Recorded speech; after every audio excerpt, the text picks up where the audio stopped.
Hello and welcome to ETTO's Catch Up. It's your boys, we're back. It's the only show and I'm Will. I'm Josh. And on today's show, you won't believe who wrote this script. And I didn't come up with one. That's okay. Damn it, I had kind of another list, yeah. I came up with mine as the titles started playing. So every week, one of us has to forget. Yeah. It's the rule. Bit. How you been? I've seen you in the digital, but like in terms of this show, Yeah. I haven't seen you for a fortnight. Yeah. So how you been? I've been good. I feel like, having jumped on Twitter this morning, I need to talk about my celebrity meeting first. We both had a good time. Later be overshadowed by yours, but Please. they're still both freaking great. So I saw Switchfoot last night. You did? It was freaking amazing. My voice is disappearing. My chair just started to disappear away from me too. It was just rolling down. Yeah. While I was on it. So Switchfoot, for people who don't know the name, you may still not know any of the names of the songs I'm about to mention, but they were very, very famous in the early 2000s for a song called Dare You to Move and Meant to Live. Like, dare you to move, and we were meant to live for so much more. I thought you were going to do the same, like, intonation of between the two songs. Meant to live. Every time. Yeah. And they also were kind of like the main band that had the main bunch of songs in the movie A Walk to Remember. If you know that movie. Okay. Yeah. Anyway, they're sort of like... They're similar in a vein to like Reliant K, but probably more famous. Yeah, okay. Like bigger, probably more mainstream than Reliant K, but they're in the same world of like big in the 2000s Christian bands. Yeah. You know, people from outside Hit out Christian circles knew, but it was mainly within that sort of area. Yep. So you could you walked in and you looked around at the people in the venue and you're like, I know who all these people are. I've seen you in one way or another before. Yep. Good. Not physically, but you're very aware of all the types of people that would be there. But yes, it was such a good show. I'm losing my voice, which is terrifying because I have to sing at 3 different church services tomorrow. Yep. When I first got there, there was a small group of people in front of the venue, and there was a sign that said, Switchfoot or whatever, and I'm like, okay, we got to wait here. So we seemed to be almost the first people there, which I was surprised about because doors were opening in about 20 minutes. I'm like, this is a bit weird. So we were standing there for a while, and the singer and the bassist, who is the singer's brother, this is John Foreman, is his name, and his brother Tim, just walk out of the venue. They see the shock on my face as I'm like, Yeah, that's what? the guy. And then they just walk over. Amazing. Give me a high five, and they're like, hey, dude, see you in there. And I'm like, What the fuck? Yeah. Totally. And then they walk off, and I'm like, I didn't ask for a photo. Damn it! What was I doing? You did the normal human thing, not the us thing. Yeah, totally. Like I couldn't. Yeah. I couldn't talk. In shock. It happened too quickly. I think the shock was purely them walking over to me. If I would have walked over to them and talked to them and said something. Yeah. I was standing in the wrong spot. This was not where you were meant to line up. There was a line around the corner. So if I was over there, you wouldn't have seen I them. would not have met them. Yeah. Just insane. Anyway, so met up with my friends, went down into the venue. We're all old and tired and whatever, so we stood off to the left of the venue, of the stage. We're just standing there for a while, and then suddenly the drummer just walks past. Amazing. We're like, what? And then the guitarist walks past. Yeah. Oh, what the heck? And then the singer walks past again. Yeah. And just walks past my mate who's met him on multiple occasions. Just kind of like points at him and is like, hey, man. And so he just comes over to our group, starts doing like clasps to all of us. Like, yeah, amazing. Almost high fives, but like the... bring it in. Like, yeah, kind of like that sort of thing. Yeah. It's like, hey, how you doing, man? Nice to see you. Like to our whole group. Yeah. It was so cool. But yeah, then the show happened. It was absolutely amazing. Like at one point, the band took all of their instruments, including like the snare drum of the drum kit, and went and stood in the middle of the audience and played like a little acoustic set, which was lovely. Yeah. The singer kept just getting into the crowd and just walking around like with his arms around people singing, and Cool. there was a staircase on the other side, and he climbed, like there were people all the way up the staircase. Yep. Like just standing there watching the show. Yep. And he walked up the outside of the staircase, just hanging onto the railing, Good. like singing and stuff, and just talking to people on the way up. Yeah. So like off mic, you could just see him having Just conversations chatting. with people. Like so sick. It was so Good. freaking cool. After the show, we were waiting around inside. There was a whole bunch of people waiting around inside. Yeah. The guitarist came out and was talking to a group of people. They seemed like they were potentially friends of his. Yeah, okay. Then afterwards, he just went in. Yep. Waiting around for a while, and then he, a security guard, a very, very nice security guard, though, yeah, cool. who was like taking a photo of the set list that other people had gotten off the stage. So he was keen. So I don't know if he was a fan, Yeah. or whether he just really appreciated the band and wanted to listen to them more because it was such a positive, lovely vibe. Yeah, probably yeah. in comparison to the other types of bands that they get in that venue. Yep. We're making a lot of jokes about how the bar made like no money that night. Yeah, everyone was. they were like, Yeah. We sold a lot of Cokes tonight. That was weird. Which maybe is pretty profitable. So maybe it's okay. Potentially, yeah, Cokes they saved a Cokes lot are of money, overpriced, right? Yeah. Good on you So guys. that was so it was very funny. But yeah, he was lovely. We had a good chat to him, and as he was, he was very chill. He's like, "Hey guys, we're closing in like 10 minutes." So I think he said, "So like finish off your drinks, but you don't have to go too fast. Don't get hiccups or anything." Cute. We're like, "You're great." That's sweet.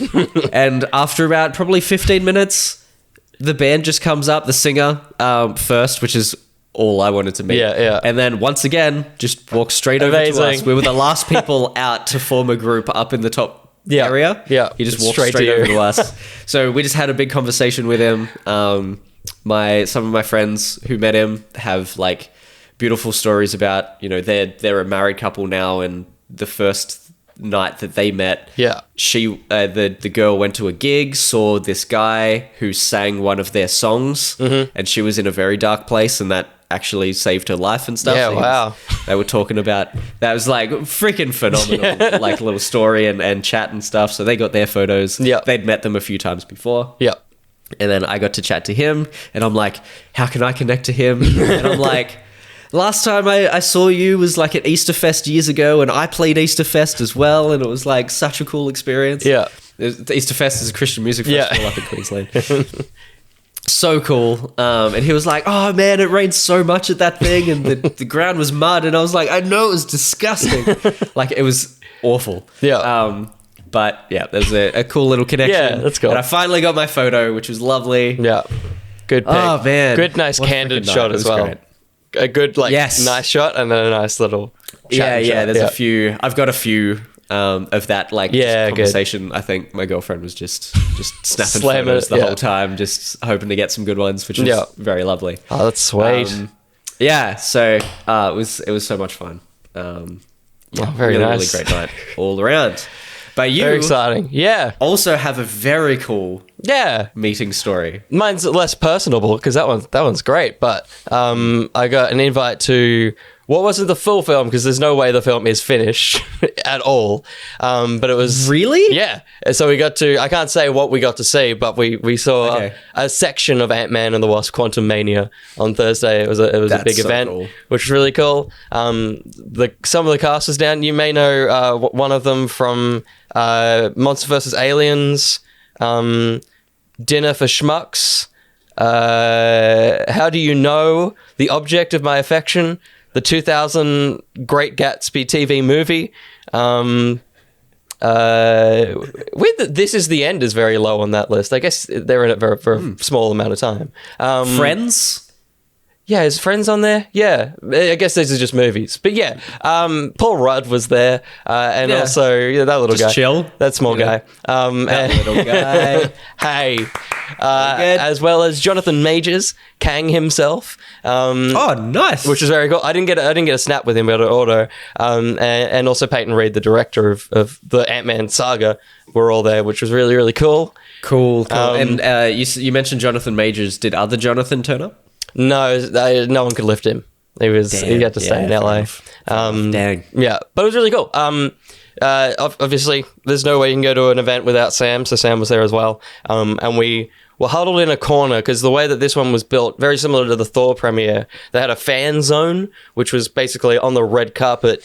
There were 2 channels, and then in the middle, there was like a barricade section where they were just going to put a bunch of people, and they were almost like priority for photos and stuff like that. Sure. But the way they do that is you win or get invited to the event, but you win tickets to just be in the fan zone through like an Instagram thing, and you don't get to see anything or go inside. You just are there as basically extras.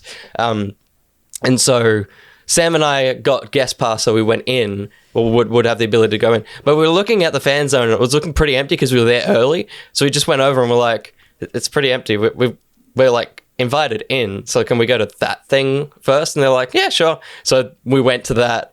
And it was good. It was good. I was chatting to a dude that was really nice, and then next to him there was this other guy, and he was like, "Did you go to the high school I went to?" And he's like, "I'm like, yeah." And he's like, "I went there. Did you? You're Will, right?" I'm like, "Yeah." And he goes, "Yeah." And I'm like, slowly defiguring and working out this person's face from 7 years ago. And he's like, you did the Doctor Who club. I'm like, oh yeah. I remember this child that went to my little Doctor Who club, and I'm looking at an adult. Good. So that was nice. And because we were there with those people for 4 hours, it was like a nice catch up with him and the other guy. The other guy had a poster of Afterlife, the Ghostbusters film, and it was signed by everyone in the cast but Paul Rudd. So he was like, I need this. That's unreal. He was very lucky. And yeah, he got his Paul Rudd. And all of them were really good. It was very similar to a couple of the premieres I've been to. They're getting better and better at like accommodating for a lot of people.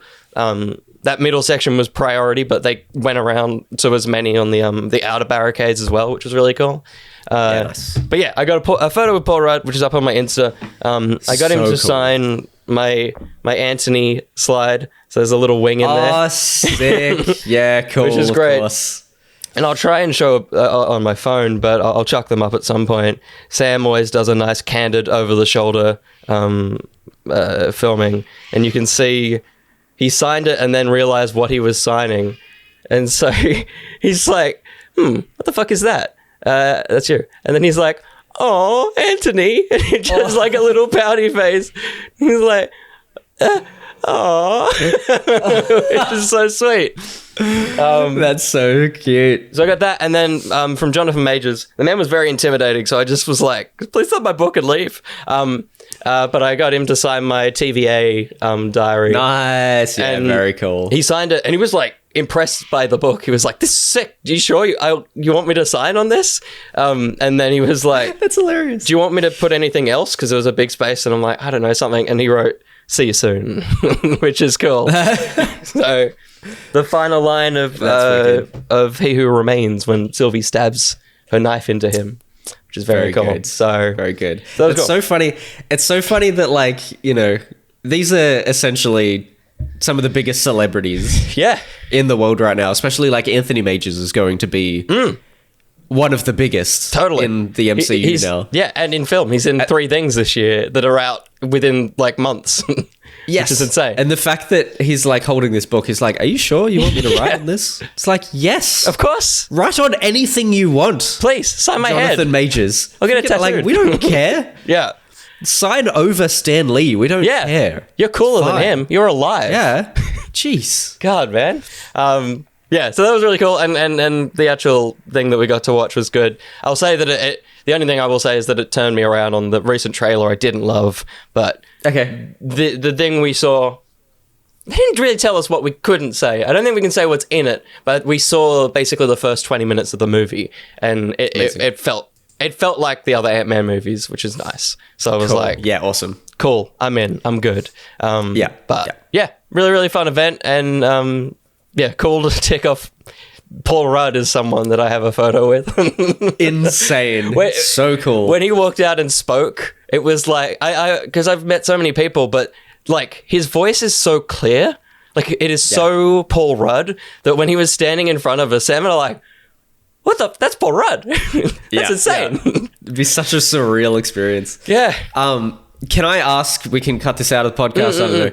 How did you get the tickets? How did you get the guest passes? Well, these ones I entered on a Hoyt's Facebook page competition. Cool. And I had to just say a very clever question that never got asked. But I think, what did I say? I was like, what's something small in everyday life that you would like shrunk down, and why would that be useful? And then the other questions are like, what's your favorite movie? And it's like, okay, cool. From the 10 other people that entered that competition, I don't feel like a victory. That's wicked though. That's so cool. Nice. Yeah, so that was good fun. Always enter every competition you can. You never know. And be smarter than other people. It's not hard. There's real dumb people. No offense. The worst thing is that you can see all their Facebook names, and you're just like audibly saying, "Fuck you, Jonathan." Like, it's just like, you're an idiot. Sign my book. Sign my book, Jonathan. Damn it. But yeah, it was very good. We got to meet some heroes, which was very fun. That's so cool. And a villain. And a villain, Peyton Reed. What an arsehole. He didn't sign my piece of my... I took a piece of the Razor Crest to get that signed, and he did a very few amount of people. He was very in and out. And lame. But there's a great bit, I wish Sam filmed it. That's so weird, though. The director, you'd think he'd just be like the least famous person. Yeah. You'd think he'd be like basking in it. Yeah. I think he did few but long. So he was doing a Barrowman route of just like taking too much time, and so... But it was a great thing of like, I took a piece of my Razor Crest because he directed a couple of episodes of Mando, and as he was walking past us, I was like, Peyton, please, could you sign my Razor Crest? And he kind of just stopped and looked at it, and he's like, what the fuck? Like, why is this person just holding a piece of metal? So there's at least a funny moment. Yeah. Is that on video as well? No, sadly not. But Sam and I will hold it in our hearts forever. Amazing. That's so good. Yeah. So that's our catch up stories. Very cool. Shall we see what stories live in the news? Yeah, it's not going to be as interesting, but yeah. There might be some familiar faces. Yeah, we'll see. I say that because my first piece of news does feature a familiar face. I can officially confirm that this is in the film. Well, I mean, our faces are here. That's true. Our familiar faces. Yeah. But the faces I was just talking about, just a very quick piece of news because nothing's happening in the world, is that you too can own the book that Scott Lang has written, his memoir. You can own that book, a full-fledged book. What's it called? It's Looking Out for the Little Guy. And I love this as someone that likes to buy props and stuff, to have an officially licensed. And not just that, it also is like, and I don't want to do that. It also is just like, there's no author. It's literally just Scott Lang. That's so sick. There's no... It's amazing. Yeah. And it's like, it's like 300 pages. It's a full memoir. It's not like a funny little small book. It's like, it will feel like you're buying an autobiography of a real person. Yeah. That's so good. Yeah. That's ridiculous. And you've heard a little bit of it in the trailer, like the little VO line at the start of a lot of the trailers. That's a section of the book. So if it's written like that for 300 pages, I don't know. Yeah, that's right. Because I remember hearing about this book, but I'm like, what was it in? What do I remember hearing the reference to this in? Yeah. There's that's so good. So I'm very excited. It's wild because on Amazon, there's always like an about the author thing. And there's no other, like, obviously someone's written this, but the author is Scott Lang. So it says, if you go to Amazon, there's about the author and it says, Scott Lang is a scientist and inventor with a master's degree in electrical engineering. He's been an ice cream scooper, a corporate whistleblower, a consultant for the Pim Van Dyne Foundation, and an Avenger. He lives in San Francisco, is just the last line. Like, all right. Man, that's so good. I'm surprised they didn't talk about, like, he disappeared for 5 years, but he's back now. Like, everything like that. Well, I guess, there might be a nice, like, I'd like it to be maybe a little bit sad. Like, maybe he talks about not having time with Cassie and stuff like that. Yeah, totally.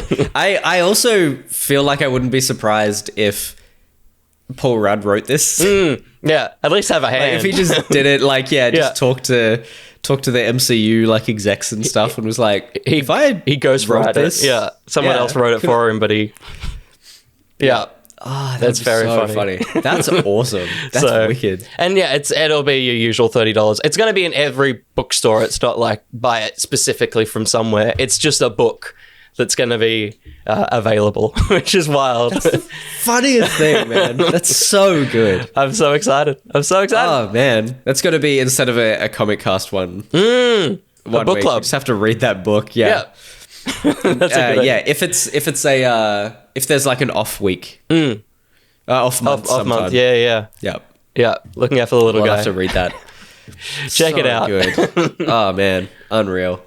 So mine, okay, this will be the one and only time I feel that this podcast gets political in any way at all. But some very, very exciting news for creatives in Australia in general. The Australian government has announced its national cultural policy. It is funding to creative Australian culture sort of areas in the world. So it's the restoration. It also comes with the restoration of the Australian Interactive Games Fund. Oh, cool. Almost a decade after it was cut by the Abbott government. Which is the first major federal funding for the games industry since Julia Gillard was in power, because she put that in, and then the Abbott government came and sliced Chucked a whole bunch of the creative stuff out of there, including games, which is sick. So there is support to numerous creative sectors, including film, television, music, literature, and video games. Sick. Which is very cool. I tried to look up what this particular thing was, but I did not understand what it was. But it says it includes the establishment of an official Australian Poet Laureate. Something the nation has never had before. Is it a poet that's a bird? I don't know. Or is it like an award? Is it like an Oscars for poetry? It's an institution. It's an Okay. I sent it to Zara anyway, and I'm like, okay, she might know. Welcome to coming back to Australia. We support poetry now. Oh, it's either a person or an institution that are employed to write poems for specific events.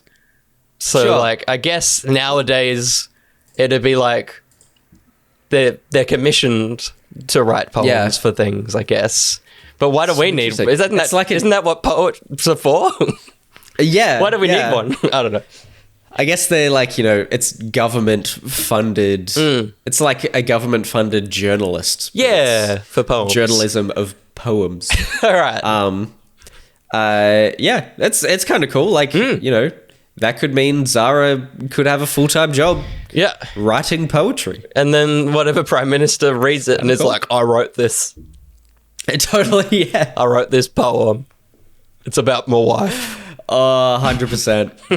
It's going to happen. It's going to happen. Speaking of the Prime Minister, he himself said, and there's one particular line in this that I need to point out at the end. The policy empowers the nation's arts and creative industries from the gallery to the mosh pit to your favorite reading chair. The Prime Minister said the words mosh pit. Amazing. So cool. But that also got me particularly excited because that basically means that the funding for the music industry isn't just classical music and your symphonic orchestras and things like that. It's music. The music industry. It's your Triple J, your indie bands, your rock bands, all of that is also getting funding and will be lifted up from this, which is really cool. I'm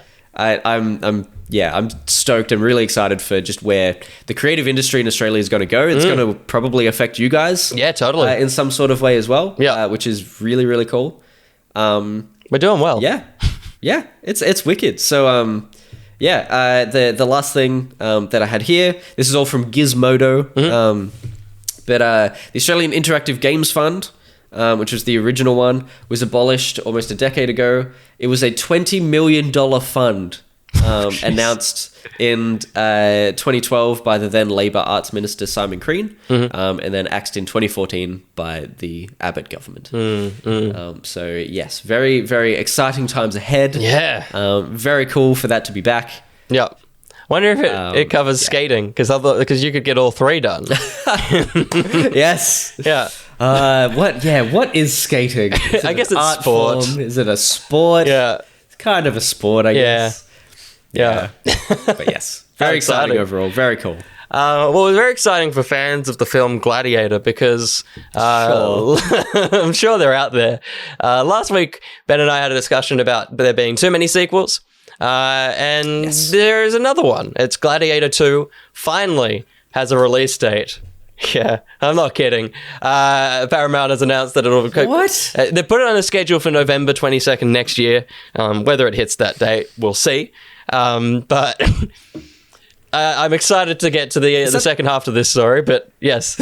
Is that's the Russell Crowe Correct. movie, right? Yeah. Yeah. The one that, ends and there's not really anywhere else it can go. Sure. I don't know how it's going to, but Paul Mescal will be playing Lucius, which is the son of Lucilia from the original movie. And then Lucius is also I thought this was a separate character. I haven't seen the movie. I've seen bits of it, but I haven't seen it. I was about to say, I feel like neither of us have seen this movie to be able to speak into it at all. Nah, but apparently it's going to be following Lucius, which is the nephew of Joaquin Phoenix character from the original. So it won't be following Joaquin Phoenix was in it? Yeah. That's cool. I think he was like Caesar or something. Like he was the king. Like he was one of the main characters. That checks out. Yeah, he's a weird looking guy. I can see that. Yeah, he's a weird seedy man. Yeah. So the nephew of Joaquin's character will be the lead. Apparently, the screenplay has been written by David Scarpa, who wrote All the Money in the World and Man in the High Castle. So there's some credit to that man. Now, cool. That's kind of it for that story. My question is, Josh, do you know the history of Gladiator 2? Of Gladiator 2? Yeah. The unreleased film? Yes. No. All right. I've not. Do you know, because, when you write a movie, you generally get a writer, right? Like you get someone who's good at writing movies. I'm terrified about where this future... Well, so... The future of this news is going? This is the past of this news, because back in mid-2000s, they were going to write a sequel for this movie. Because, of course, it did so well. They were like, we've got to make another one. Yeah. So they went to... And maybe this has come from one of our friends. You may have heard about this. It may jog your memory. But... Paul Rudd? No. They went to Nick Cave. Oh! Yeah. What? Not the screenplay writer. The musician. Yeah. At that time, he had written one movie called The Proposition, which was a Western. This man is forever an enigma. But they went to him because their logic was religion is a big part of a lot of his music and kind of his morbid fascination with death and stuff. And that's the direction they wanted to take That certainly checks out. Yeah. But at the same time, I don't know if I jumped to a singer. It's a strange choice. But I guess, because is Gladiator, is it an Australian film? No, not particularly, I don't think. Okay. It's just Russell Crowe that's... Yeah. from New Zealand, right? Yeah. We'll never understand him. Never mind. No. But anyway, yes, they went to him. Religion and stuff was something they wanted involved. Sure. Now, the plot that this man decided to write... This is one of my favorite movie stories. I love it. I go back to watch videos about it every now and then. So... Cool. End of the movie, spoilers for Gladiator, he dies, and he wakes up in the Roman afterlife. And that's kind of, I think, where the film ends. It's kind of vague because his whole thing is he wants to get there because he wants to see his wife and child who are dead, and that's the sacrifice. Yep. Nick Cave is cool, but what if that place actually was shit? And so in the start of the sequel, we've retconned it that he's woken up in a decaying version of the afterlife, and some gods come up to him and he's like, cool, so we can't let you in yet because, which god was it? One of the gods betrayed them in the afterlife and has caused the afterlife to fall apart. We need you to go back to the real world and kill that god. Then you can come back and you can be with your family. That's cool. Right? It's a sick premise. That's really cool. So the original Gladiator was kind of played very straight. Like, there's no gods, there's nothing like that. So that was already a big, like, change to it all. Apparently, the afterlife time works differently because he wakes up. I love this because I wanted it to happen. He wakes up in Lyons many years after his death, rising out of the body of a dying Christian amid a massacre being orchestrated by Roman legionaries. It's like, sick. Holy crap. Which is so... This man's mind is amazing. Dude. And then it kind of returns to normality. It's kind of very similar to the first one. Everything's a bit more normal. But... Sure. Yeah. I think he... As normal as that that premise. Basically, I don't... It's very unclear how it happens, but maybe he doesn't succeed in killing the god, but he gets cursed to live forever. So instead of going back to the afterlife, we then get a montage at the end of the film of him in the Crusades, of both world wars, of Vietnam War, when he then wakes up. Then it cuts to him in like cutting in the working in the Pentagon in modern day America, continuing to try and like help mankind and its evilness. And then it just cuts to black, so he never gets to reunite with his family. Like, Nick Cave, the dark man, is just like, nah. The end of the first movie is like kind of hopeful. It's like, oh, he's gonna get to see his family again, and it just straight away he's like, fuck that. That's crazy. That sounds so good. I love the idea that, you know, this is a Greek man. Yes. A man like, you know, from the, you know, early whatever. Yeah. Whatever era that is. Yeah. The Gladiator era. Yeah. And of course he ends up working for the Pentagon at some stage because America. Yeah, he has to stay in America. He can't leave. He has to go to America. Yeah, he can't do anything but be American. Absolutely not. No, he has to go to America. He couldn't just be like chilling in Cyprus, just sipping on some good shit. Yeah. But it's like, no, totally. He has to be bored. No. Yeah. That's right. Yeah. He has to be a man in the office. Yeah. White collar. Why? Come on. But yeah. That's the sequel we'll never get. It sounds like the sequel we are getting is going to be a lot more straightforward, continuing the legacy. But damn it. Nick Cave, man. That's fascinating. That's so funny. Yeah. I don't think we've ever gotten a full script. I think that all that information's come through years of interviews with people that were involved, and I'm sure Nick Cave himself, but I would love to see his treatment, because apparently he gave it to them and they were like, yeah, no, like that's too much. But apparently, as soon as they said no and he went away, like over time they were like, that's pretty cool though. Like apparently all the execs were like, we should have probably just done that, hey. Oh man. So that's so funny. Dang. There you go. That's my sequel news for the week. There you go. Well, from something that never happened to something that happened and then won't. Wow. Following the fall of Marvel's Avengers, the game being shut down, there were 5 other games as a service games that were announced to shut down this week. Oh, wow. The announcement was this week. Over the next few months, these will be shut down. Yeah. But 5 games, 5 like known games. Interesting. Starting with Rumbleverse, which is the boxing battle royale, sorry. Mm-hmm. That looked really cool. Yeah, I've watched some YouTubers like play it, and it actually looked really fun. Yep. But unfortunately, it's gone. It was not meant to be. It's shutting down very soon. Apex Legends Mobile, which I was a little bit surprised about. Yeah. Knockout City, the dodgeball one that we played on stream one time. Yeah. That was kind of fun. Yeah, that was good. That's gone too. That's sad. Echo VR, which is kind of sad. Yeah, okay. So this is the Zero Gravity Ultimate Frisbee game. I didn't know off the top of my head either. Yeah. But this was the first VR game I ever played. I played it at PAX. Yep. First PAX ever. It's like you're in zero gravity. Everyone's kind of like a robot. You get like shot out of this tube. Your whole team just like comes flying out of a tube into this arena. And it's all zero gravity. You sort of fly around like Iron Man. So like I think you actually have to put your arms like behind you and pull triggers. And that good. shoots you forward, because then you put your arms forward to like move backwards and things like that. Move around, so it's very Iron Man-like. Yeah. But then, like I said, it's zero gravity, so you just keep moving. I think there were brakes. Yep. But you're always having floating. Having never held one of those controllers before, I could not remember what all the buttons were. Yeah. There's so many triggers, like under different fingers and stuff. Yeah. So I specifically remember playing this and being like going way too fast at one stage. Yeah. And not knowing what the brakes were and hitting a wall in the game. Yeah. And almost falling over in real life. Yeah, amazing. I like tensed my whole body up as I was readying for impact into this wall. Yeah. So I was almost that guy. It's freaking great. Good. Oh, man. Yeah, so wow. it's sad that that's going, but also that's survived a while, especially for a VR game.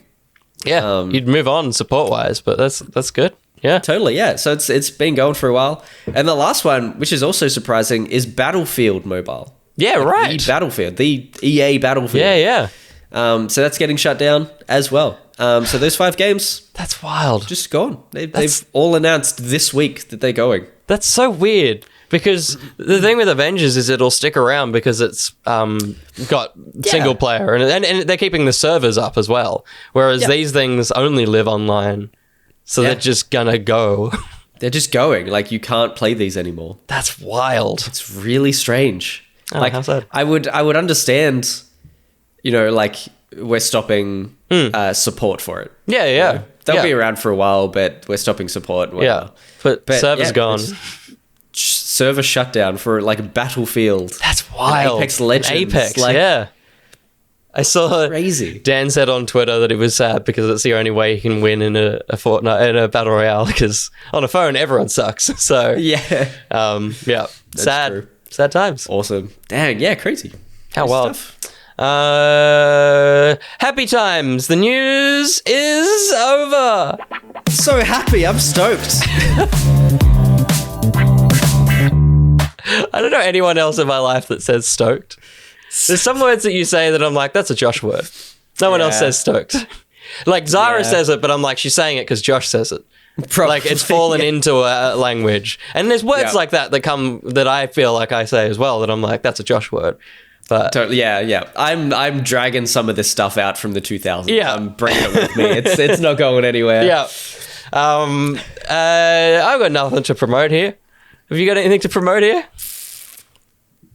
Nah, I've been eating Warheads. Oh, sick. Remember Warheads? Yeah. Yeah. For Christmas, I got a Warhead stocking. Oh my God. So I'm making my way through, like, it hurts. Yeah. I'm in pain every day. It's making my way through this Warhead stocking.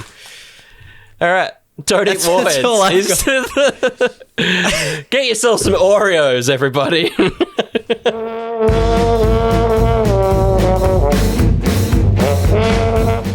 Welcome to Cues from Use. If you want to submit some cues, head to our Patreon to get into our Discord to send some cues into the sheet. Nice. I had a late night last night, so this is me too. something. Yeah, this is a crisp pod. What are we going to talk about from these cues? I did see a good one. None of those. F you, everyone else that asked a question. You don't know which ones I was looking at, apart from every other. Streaming superstar Dump Days says, if you were forced to live in one video game zombie apocalypse, which game would you choose? Or as he says, which game would you chose? Or how would you say that? C-H-O-S-E? That's chose, isn't it? That's chose. Yeah. Yep. Choose 00. Yeah. Choose also CHEWS. That's true. All of it's there you go. Yum. Have some Warheads. Video game apocalypse. Yeah. It's very interesting. I like it because it's coming off the back of Last of Us. It's topical. Man, I'm trying to think of other video game apocalypse games that aren't like Days Gone. Lollipop Chainsaw Massacre. Oh yeah, that's a fun one. You can live in a Edgar Wright film. Or a James Gunn film, actually. Yeah, James Gunn video game. What the hell? I'm looking it up. Zombie games. post-apocalyptic. Gone Home. Video games. Or Dear Esther, or whichever one it is, where no one's there, but nothing's gone wrong. I just get to chill out. Freaking weird. Horizon Zero Dawn. Of course. Of course. Of course. It's gotta be. The hell. Yeah. No, like that's a good. Fallout. A Fallout would be fun because it's all like steampunk. Is it? Because at least Horizon, they've like there's cultures and they've like moved on. Whereas like Fallout, they're still just struggling. Whereas Horizon, they don't know any better. They're just like, I'm cool. This is it. This is all we've got. Whereas those guys. Apparently Legend of Zelda Breath of the Wild, that's a post-apocalyptic game. I guess. Yeah, I guess. I don't know if I'd want to live in that, though. That's a very sad area. Kind of scary. I think you've hit it with Horizon. I think that is like the kindest There's also one. Far Cry New Dawn has come up on this list, which is interesting. I guess it's kind of post-apocalyptic because it's that's the one after 5, which is the bomb. Yeah. The big bomb goes off. Far Cry 5 is the bomb. You're right. It's the bomb. It's the last good Far Cry game. No, I like Horizon because it's also a pretty place. Everyone's still eating food that like is nice to eat. Yes. Just stay away from monsters. Like, Yeah, the towns seem fine if you just stay in a city. I was going to say, stay away from fucking Aloy. That's the problem. Because That's also true, She comes to places and brings shit. Whereas, which is the case of all protagonists and things. But just stay away from her. If you hear that she's coming, move to the next town. Because 100%. Yeah. You're going to get fucked up. I'm just looking at others. There's Death Stranding, which just sounds like is the most depressing place ever. But no one is happy and everyone's underground. You get to hang out with like Troy Baker and Norman Reedus and Lea Sedao. Hang out with is a very on the set. For that's true. Yeah. I'm just thinking like hanging out with Troy Baker, knowing his character and how terrifying that character is. Yeah. That's I don't know if I'd want to be like hanging out with him, but yeah. The other one is Mad Max, which visually just like that's a vibe that I could look at for a while. Yeah. Well done. For like Put an that hour on the and a half box. at a time. Yeah. Good. Yeah, I think I've only played like an hour and a half of that game and I was like, that's enough. So that's about right. I mean the hour and a half of the films that would have come out at a time. Oh, yeah. I just watched that and that's it. But yeah, the Mad Max game or movies. Or films, yeah. You know, Russell Crowe is back. Was that him? No, that was Mel Gibson. Mel Gibson, the first one. The other one. Yeah, the other not Australian. Yeah, he's also New Zealand, isn't he? We just adopted him too. Yeah. But I think we de-adopted him after a while, though. He can go back. Yeah. We probably should have also de-adopted Russell Crowe. Yeah, he's had some stuff. Didn't he also like hit some people? Yeah, probably. Someone who hasn't punched a lot of people is BMAC, who asks, "Is that's true? Is Pluto a planet?" No, he's a dog. Hey, very good. Very good. Has it changed again? I think it has, hasn't it? Well, I think it has come back to being a planet. Yeah, right. But even when it wasn't a planet, I would have said yes, it is a planet. Yeah. Because that's if it was once classified as a planet, like once a planet, always a planet. Once a planet, always a planet. It should always be a planet. Yeah. What the hell? Nah, fucking scientists, as we always say, they're dumb. They're all dumb. Yeah. I believe it is a planet. Can I ask another one? Yeah, of course. This one will also be quick. Yeah. Dolphin Pants asks if you can spawn 1 kilogram of anything in front of you twice a year. What are you choosing? Coke. I had one that I thought of. Coke. Yeah. Cocaine. Yeah. No, that's not my answer. Good. It is. Because I was just thinking like, something that would be very helpful to have a kilo of once a year, like $100 bills. Yeah, amazing. You could just go buy the rest of the things that you Yeah. God, I mean, and they weigh nothing. Or checks. Yeah. Yeah. That's blank good. Checks. Money is good. I don't know. Greed is good. That'd survive. What's a funny answer? Yeah. Wishes. But not like the chocolate. Like the ability to wish 1 kilogram worth of wishes. I like that one. I dig that. That's cool. Because the first thing I think of is like food, but you can't get much food. No. Like 1 kilogram is like $20 ham. Like, it's not Yeah. much, right? Like, Yeah. I guess like you could go like, caviar and then you sell it and that's expensive. or truffles or something. Yeah. Yeah. Something that'll sell well. Not food.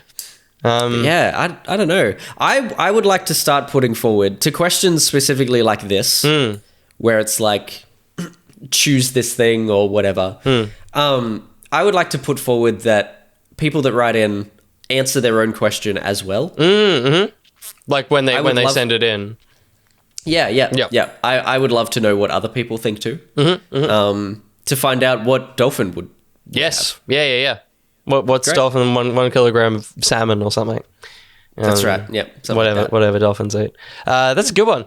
But yeah, it's a drink. It's as we always say, you guys ask great questions, but we're dumb. So give us a break. Money wishes. I want money. Fucking idiots.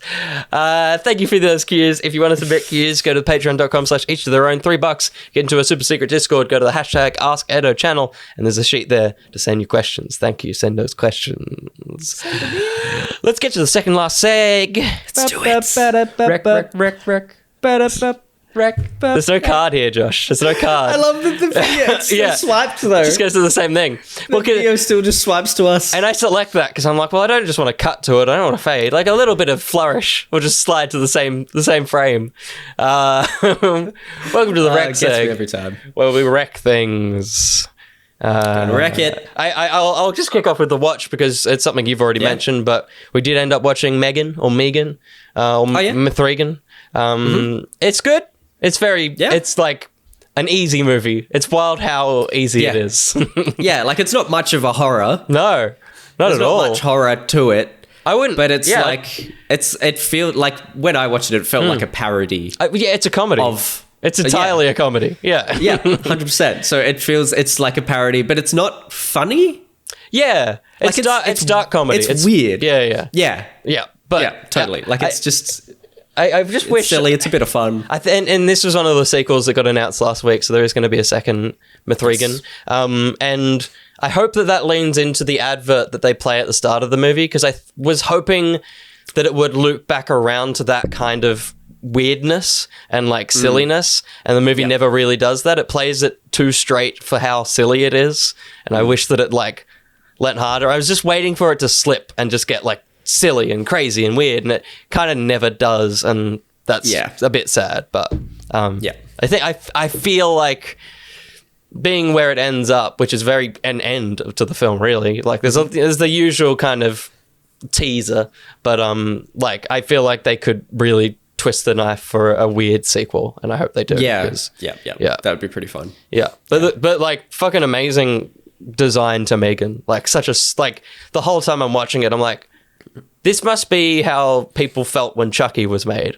Like, it's such a new, and like obviously it takes a lot of cues from Chucky, but it like I look at it and I'm like, oh man, if you get sequels, or maybe not even that, if you become a cult film, you're one of those characters that's just going to be around forever now.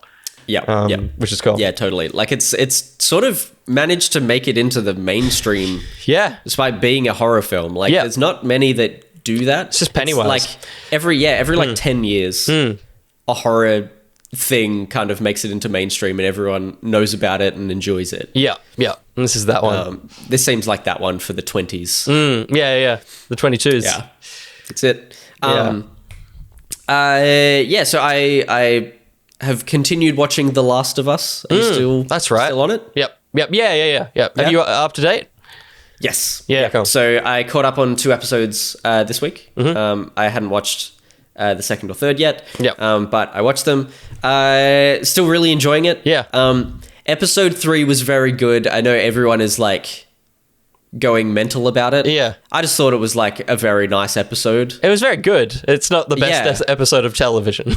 Totally, which is what a lot of people were saying. To avoid spoilers for the first 3 episodes of The Walking Last of Us, head to 55 minutes and 30 seconds. I'm tired. Frank annoyed the hell out of me. He's kind of a dickhead. Yeah. He's kind of a douchebag. Like, the moment that, like, when he's talking about what he wants Bill to do towards the end. Yeah. and he says, "Don't you love me?" Yeah. I was like, fuck you, Max man. and I turned to each other and we were like, hell no. Nah. Toxic. Get freaking out of there. Like, Yeah. holy crap. Well, it's no, it's you such don't a, say that. Well, it's hard because it's not. It's one of the hardest things about the show is it's a situation that we can't compare to. Like, Yeah. like with our earthly minds of there are other ways to get out of this. For sure, it's like no, we'll find the right way to do it. But it's either he just keeps being in pain forever until he dies, or help me. Yeah, but like he could do it himself without having to get the man who loves him so much to be the thing that kills him. Like that is such a hard I guess I understand. It's like, you know, ask him to do it. But don't guilt trip him and blackmail him into but it wasn't. right? It's not that. It's just the way he said it. It's because makes me so mad. It's because Bill is living in a by that point, Bill is living in a fantasy. Like it's an unfortunate thing that Frank has brought him into this like perfect world, and Bill's like, no, I'm not going to kill you because like you're going to live and everything's going to be fine. And so his way of doing it is like, dude, this is it. Like. If you love me, you need to like wake up to the reality that I'm in pain, and this is all I've got. It, but it's just the way he said it, and then everything he said. Like a lot of what he said after that, I think I think it's just there's a nice way to say things. I think it's just that there's a nice way to say that, Karen. Yeah. Like whenever he asked Bill for anything, he's like, go make me this. Yeah. Do this for me. Yeah. Never a please. Never a thank you. None of that. Yeah. It's just like, I'm going to stay longer. Like, it's never like, is this okay? Can you do this? Like, super forceful.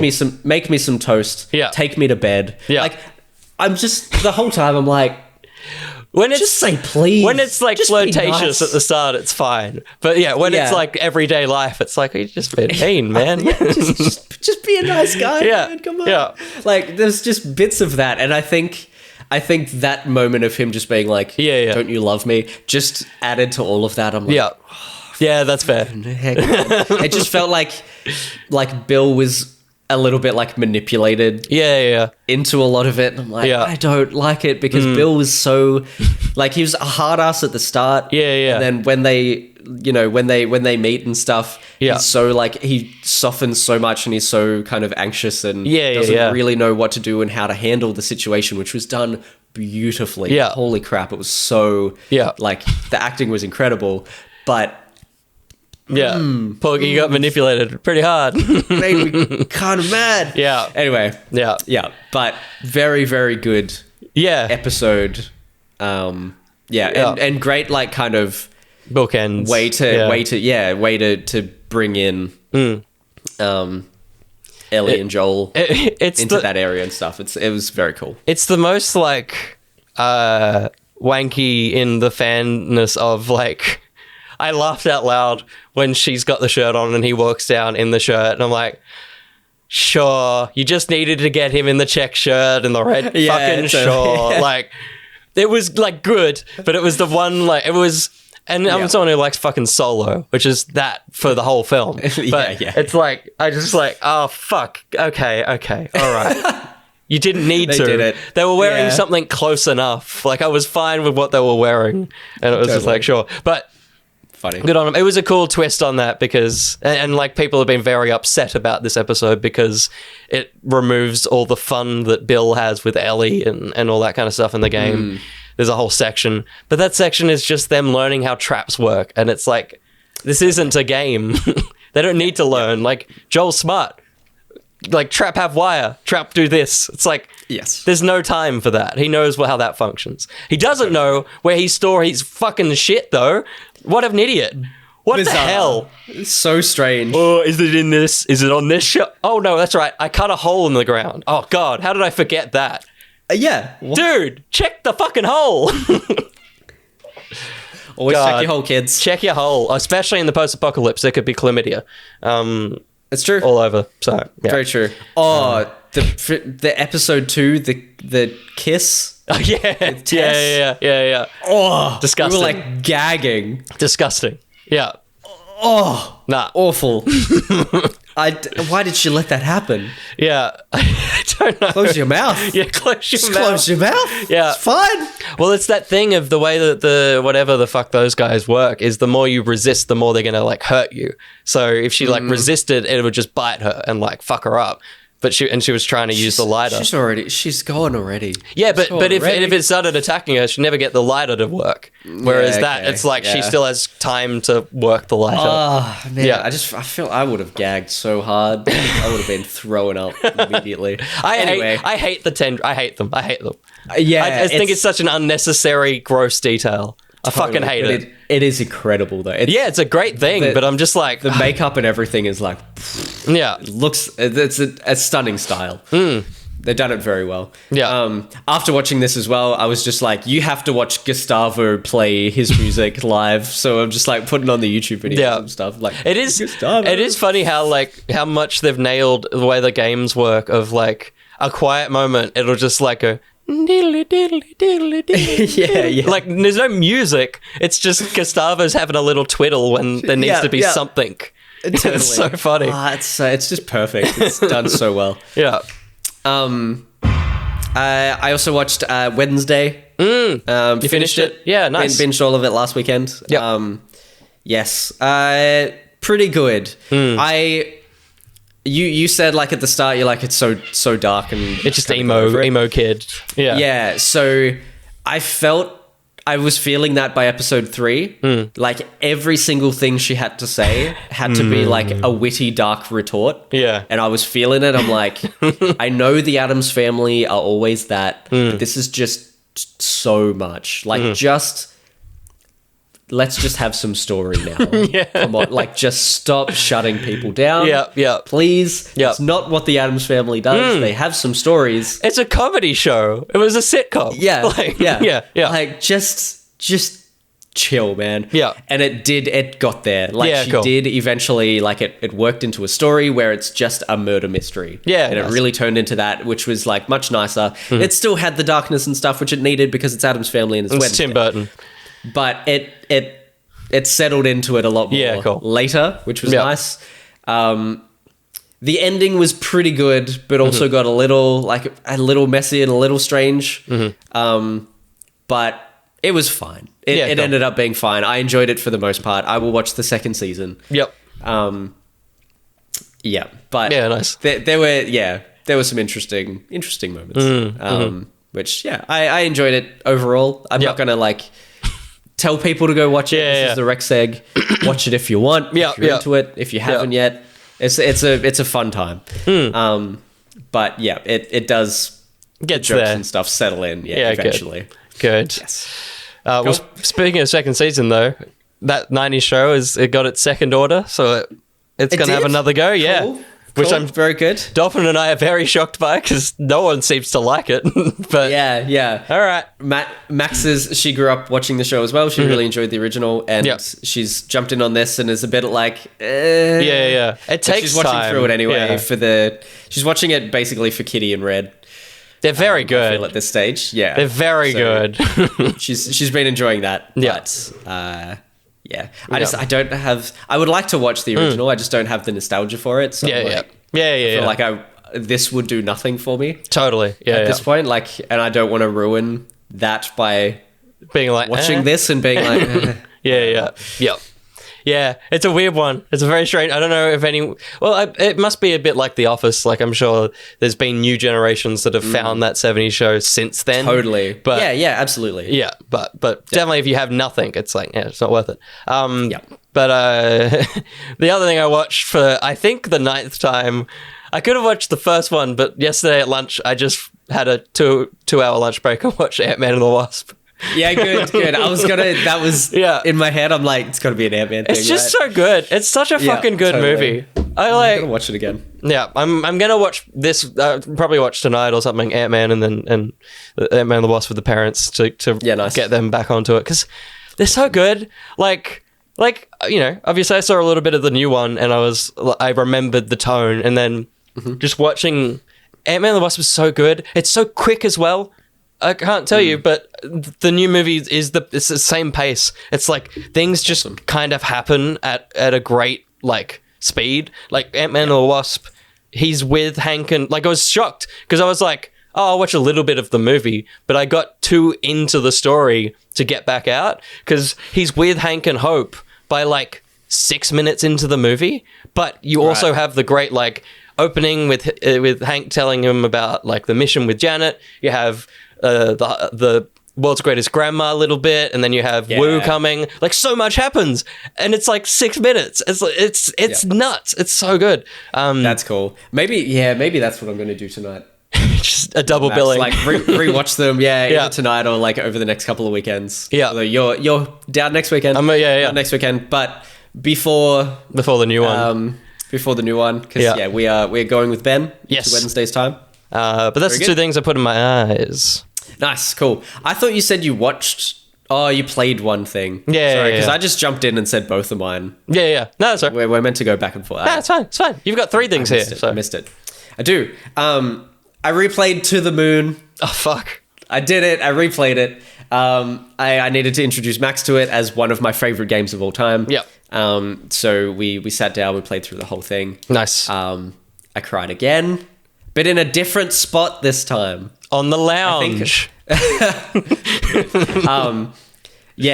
Something else hit me this time. Just a line in particular, and I think now that I'm at a slightly different point in life, something in particular hit me differently. I teared up a little bit at the ending again. But yeah, there was a tear or two that came when they mentioned something, and I was like yelling. And I was like, good. I love that game so much, and I may now be ready to play the others. Yep. Because there's another one called A Bird Story. Yes. It's made by the same guy. I think it's a different universe, but it's about a little boy who found a bird with a broken wing. And I just have not been ready for it, but I think I can jump in now. And I think there's 1 or 2 new ones as well. I think there's at least one that came out a couple of years ago. Yeah, cool. Which is a sequel. I think it's called Finding Paradise, which is a sequel to The Moon. So I believe it's the same protagonists that you play as. Yeah, cool. But it's a different person that you interact with. Yep. That's cool. So, it makes sense that would be a series. Like it's set up well to be like that. Yeah. So yeah, totally. Because it's like going into someone's memories and making them believe that they achieve their dreams. So there's so many different ways you could go with that. Yeah, totally. And I had totally forgotten that the end of To the Moon, it says The End To the Moon, Chapter 1. Oh, yeah, amazing. Yeah. So even they were pushing essentially a post-credits concept. Yeah, wow. Very cool. Yeah, cool. So yeah, but it's been so long, I think, between To the Moon and Finding Paradise. Yeah. All right. But yeah, maybe there is a link in there with the bird story. The bird story, yeah. But haven't played it, so I wouldn't know. Yeah. But I'll play it sometime this year, maybe. There's a lot of things. Something that I don't know if you played yet. You might be about to talk about it. But Hi-Fi Rush, have you? I've not yet. Not yet? So one of the things that I was going to say, it's very short. I've been pushing through God of War. Oh, of course. Finish that to play Hi-Fi Rush. Yeah. I'm so keen for it. I'm hanging out. Do you play many rhythm games? Like, have you played much? Not a lot. I'm very aware of that, but like I played Cryptid the Necrodancer. I didn't finish it, but I played a whole bunch of that. I bought but never got around to the Zelda one of that. And back in the day, like I had the Guitar Heroes. I had Rock Band with the guitars and the drum kit and stuff like that. So I played those, but not like action rhythm games. I haven't played that. I haven't played those much, so I'm keen to experience that for the first time. Totally, because it's such a strange. Because a lot of the other, like, that's the thing with this. A lot of those games are built around that. Whereas, because this is still like combat, it feels a little hard to hit rhythm. Because it's like, listen to the music and try and time it. But it's like, there's sound effects and there's like all this other, it's like, I can't. Sure. What the fuck do you want for it? And thankfully, it's very forgiving with that. Like, you can still enjoy the game and miss every single fucking time. It doesn't matter. Yes. But that's in terms of combat. But then there's like traversal stuff that's timing based, and it is the worst. Like is. There's platforming sections where things are like kind of moving on jutted like moments, but Right. the contact shadow doesn't exist until he is on it. So you're just kind of like, and you miss. And because it's timing based, not only it's fucked. I hate I wish it was just combat, but then I'm getting like God of War feelings where I like run into a room and the camera's like, time to fight. I'm like, oh, okay. Because I just one story. I love it and hate it. I don't think it'll be anywhere on my top of the year, but it's very good and very nice that I guess how funny. The two games back to back, the two games I'll have completed are Ghostwire Tokyo and this, which are made by the same developer, but very, very different. Oh yeah. So yeah. But yeah, I'm almost finished. I think I got like an hour left to go, but it's fun. It's a Edgar Wright kind of dealio. So yeah, totally. Yeah. As soon as I saw it, I'm like, oh, here we go. Some Scott Pilgrim. This is my thing. Yeah, because it seems like a Saturday morning cartoon, almost anime type thing. Yeah. Mixed with music. Yeah. And there's a bit where you can like action. Robots. I think one of the special moves, you throw the guitar-y thing on the ground and like surf it and break monsters and shit. Come robots. on. Yeah. Come on. Yeah, sick. All right. Yeah. This is my game of the year. Yeah, absolutely. That sounds awesome. The other thing, it's not exactly something that I've been like playing. It's kind of something I've been playing, but not anything exciting. Okay, so it's more of a story about a video game, and you are pretty tightly ingrained into this. Interesting. On Wednesday, I jumped back into Adventure Capitalist on my PlayStation, which is a clicker idle game thing that's on mobile. For some reason, it's on console. Yeah. And I just keep jumping in because I've been wanting to get all the achievements, all the trophies. There's no platinum. It's too small to have a platinum. Yeah. There are small scope games like this that don't have a platinum. So yeah, this doesn't. I just wanted to get all the achievements because I just thought it was a dumb thing to do. Yeah. Then I logged in to my PlayStation on Thursday, and it wasn't in my list of like recently played games. Yeah. Which would have just been that and God of War. It just wasn't there. I'm like, that's weird. Yeah. So I went into my list of games, wasn't there. I'm like, maybe they deleted the game. Maybe it's removed from the store for some reason. Yeah. So I went into the store. It's there. You can. It just says download. Yeah. Right. So I took that as my stopping point for playing that game. It's gone. It's I'm not amazing. re-downloading that, and like, I don't even know if starting over would work, whether there's a save file for that or not. What a weird thing. But it just disappeared. I don't know why. I don't know how. All the other games that I've been playing, like previously to that, are all still there. It's just that one game was removed off my PlayStation. Wow. Yeah, that's time. So it's done. I'm not playing it anymore. That's a sign. Oh, that's sad. Your kids will never get to hear that music. That's right. Oh no, Dad! No! You get Vietnam so flashbacks. Yes. How wild. Very weird little thing. I don't know why it happened, but that's my stopping point. Yeah. As you said earlier, That's it. I'll try and quote you. Something that has happened and is going away and won't. Or whatever you say. That's right. There it is. Is that game. That's it. That's it. And that's the Rec Seg as well. It's going away. But it'll be back next week. And another segment that's always here, it's the Toe-Vee guide, always since 2 weeks ago. Crunch That War. God, well, that's a bold choice.